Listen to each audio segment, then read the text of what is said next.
TV ratings make no sense. If you're like me, you'll occasionally take a look at the ratings. Maybe you wanted to see if something was good before watching it, or maybe you hated something and you wanted to see if other people agreed with you. Now, generally speaking, the ratings for movies kind of make sense. Like, let's just take a look at The Dark Knight here. It's the third highest on IMDb, and for good reason. If you've seen the movie, even if you didn't like it, you can agree that the acting, cinematography, plot, yada yada, all are really, really good. Now let's look at something like War of the Worlds, which might actually have the record for the worst movie compared to its budget ever. I mean, they literally spent $10 million to FaceTime Ice Cube and then just like put it out on Prime. But those are the extreme ends of ratings. Obviously The Dark Knight is great, and obviously War of the Worlds is not so great. Okay, so let's take a more polarizing movie, for example. How about Too Fast, Too Furious?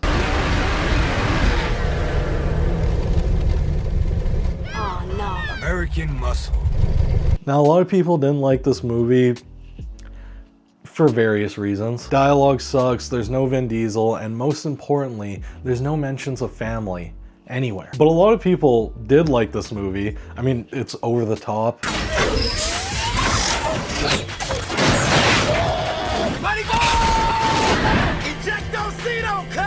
They're still focused on cars. Like, I still need Suki's S2000.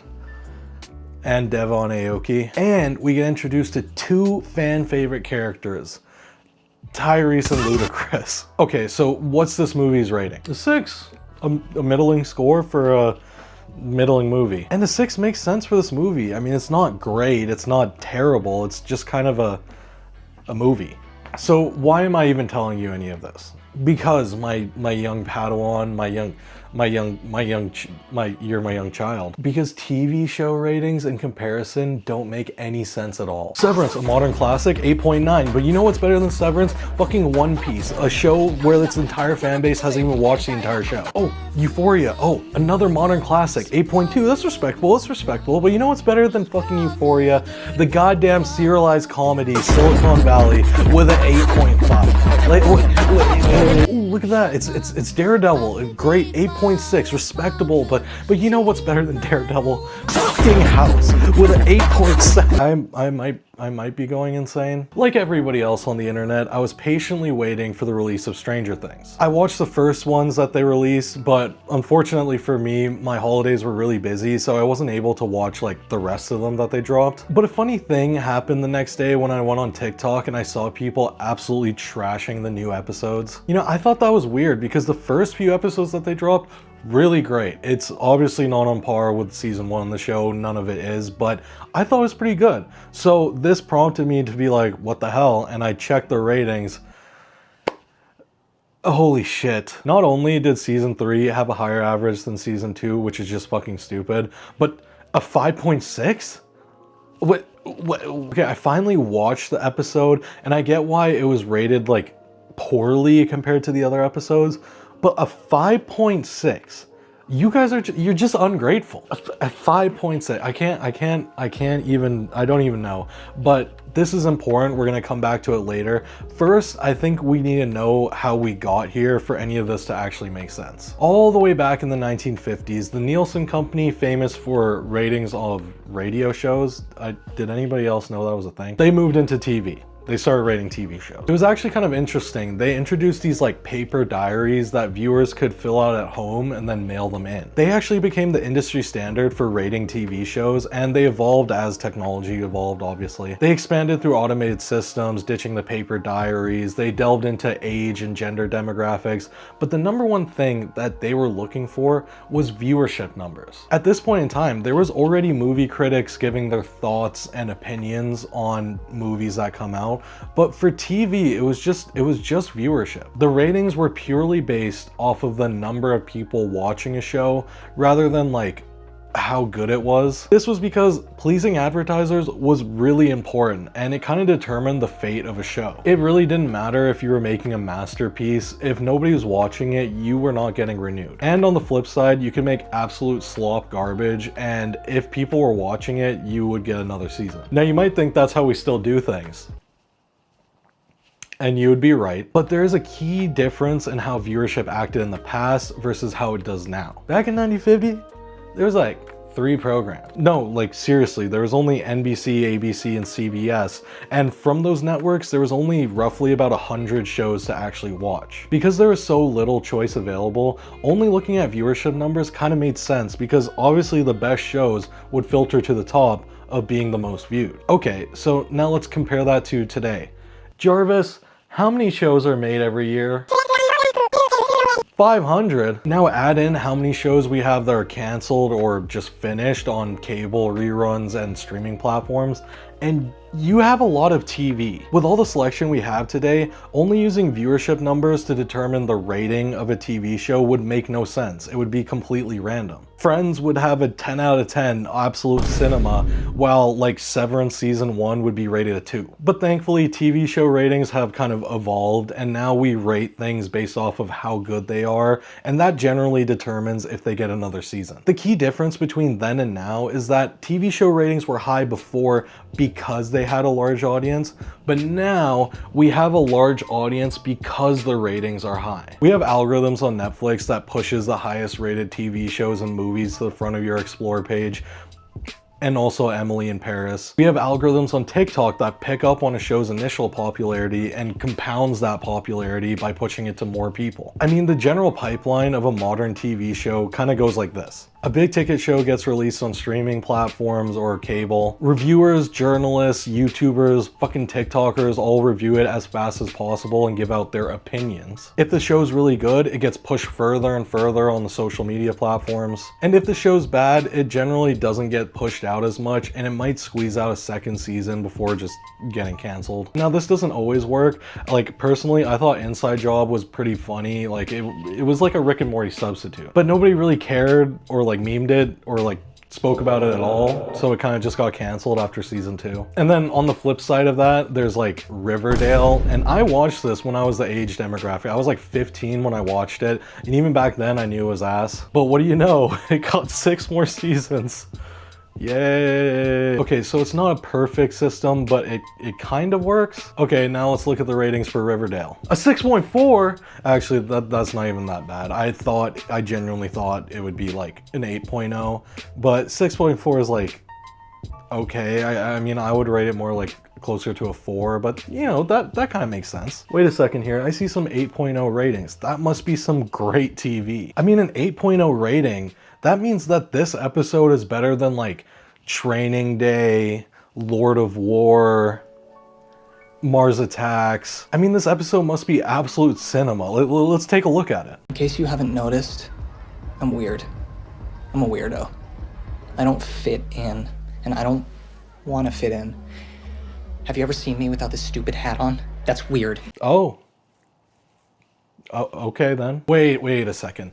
That 8.0 also means that it's better than Stranger Things episode 7.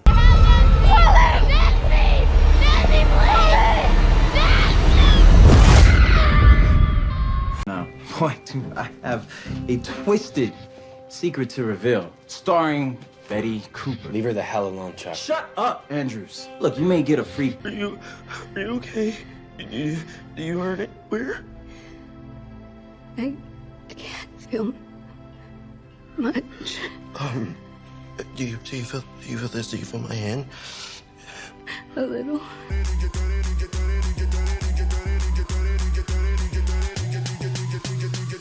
You know what? Honestly, now that I'm looking at it, okay, so all art is subjective, right? But like, look at these 2 shows. Look at the cinematography, the writing. Okay, the writing in that Stranger Things episode is not great, but the acting, everything. You're telling me that this Riverdale episode, I'm weird, is a whole 2.4 points better than the Stranger Things episode? What? I mean, Jughead's speech should have pushed the episode to a 10 out of 10 in my opinion, but you know. Okay, no, seriously though, what's going on here? Okay, maybe this is an isolated incident. Let's take a look at Futurama, one of my favorite shows of all time. Okay, here we go. Oh, 8.5 for the Poplars episode? Like, trust me, I've watched the show probably 6-7 times now, and this is not a good episode. If you haven't watched it, this episode revolves around like eating the children of like a human equivalent intelligent alien race. Yeah. Now let's look at Arcane, an absolutely beautifully made show with so much attention to details, cinematography, the acting. I mean, don't even get me started looking at the visuals. And the first episode also got an 8.5. Yeah, like, okay, it's a pilot episode, so there's a lot of exposition, but you're telling me episode 1 of Arcane and the fucking Poplars are on the same level of quality? As a diehard Futurama fan, Arcane kind of is better in almost every way. I guess, except for comedy. I mean, like, genuinely, the quality of these two TV shows, Futurama's lovable, sure, but the quality is not there. They're not the same. They're not on the same level. So what does this all mean? That ratings in general are stupid and people should stop focusing on what others consider good and only focus on what they like? Nah. Well, it means a few things. First and foremost, individual episode ratings are relative to other episodes within the same show, not like a base scale that we judge every show off of. Meaning that a 5.6 rated episode of Stranger Things is 5.6 in comparison to other episodes within Stranger Things, not compared to like an episode of Dora the Explorer. So that kind of also means that comparing episode ratings between shows kind of just doesn't make any sense. That's why Poplars and Arcane episode 1 have the same score. We're basing Poplars off of other shows within Futurama, and we're basing Arcane episode 1 off of other episodes within Arcane. Looking at this Futurama graph, something weird is still going on. It's generally seen as great TV, but if we take a look at the ratings here, we don't have a single season hitting 8.5, but the general score of Futurama is 8.5. Okay, so that's it. We need to distinguish between the individual episode ratings of a series and the general score. They're not the same thing and they're not relative to each other. Even though that's how it should be. I mean, taking another look at Riverdale here, you can see the same thing but on the opposite side. With Futurama, we have an 8.5 general score with all the seasons not even getting close to that average. With Riverdale here, we have all the seasons averaging much higher than its general score. The average season rating for Riverdale is a 7, but the general score is only 6.4. Okay, so we're getting closer. We need to just ignore all the individual episode ratings and just focus on the general score? Well, no, that also sucks. The general score falls victim to something I like to call rating inflation. Let's just take a look at the top 250 and you'll understand what I mean. Top 5 solid, all shows that come up when we're talking about the top 10 series of all time. But then we go a bit further and things get a little bit more muddy. I mean, we have The Wire here, that's a lot of people's top show. Haven't watched it. Better Call Saul, well deserved, really great writing. And then there's Rick and Morty. Okay, this next part's gonna get a little bit confusing, so just stay with me now. We established that back then, ratings were high because of a large audience, but now a high rating is what attracts the large audience.